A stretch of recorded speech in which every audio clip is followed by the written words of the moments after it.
Alright guys, so today we're going to make some homemade butter. So I buy pints for $2.97 and 2 pints make 1 pound of butter, and it's much cheaper than buying it at, well, around here it's almost $10 for a pound of butter. It's crazy.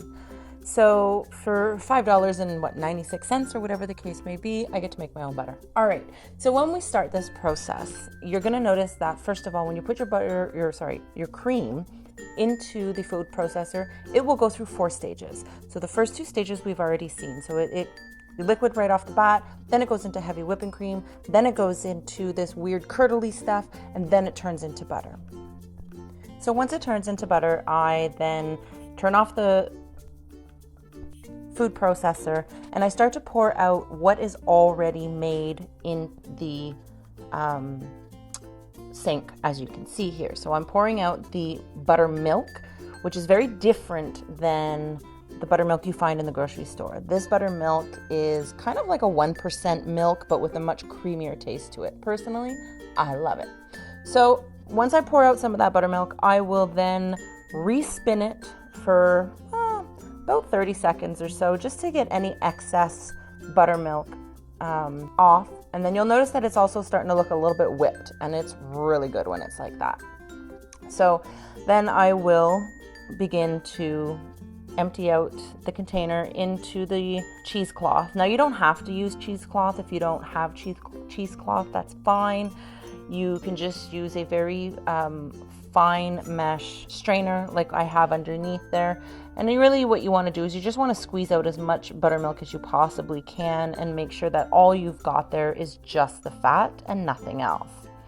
So once we've done that, I will pour that buttermilk into my little milk jars, which this stuff is so good in your coffee, guys. I can't even begin to explain.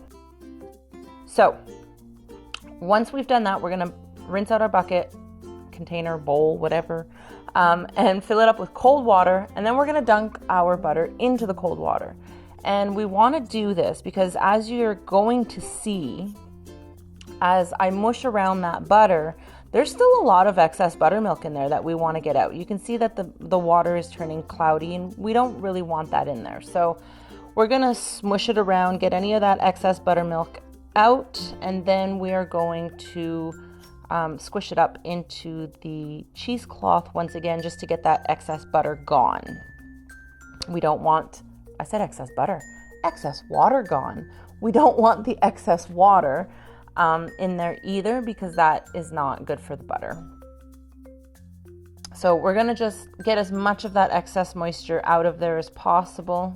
Once that is done, I'm just going to start loading it up. Now this container here, I actually bought this off of Amazon, and it's cute because it does, so it does quarter cups basically, 8 tablespoons per row.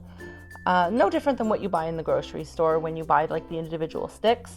So that's great. So this does 1 pound of butter, this particular tray, and I love it. So what I do too is once I've got it all in there, I actually use my dough cutter to really clean the tops off, and it allows just for a really nice flat square, or not square, I guess rectangular.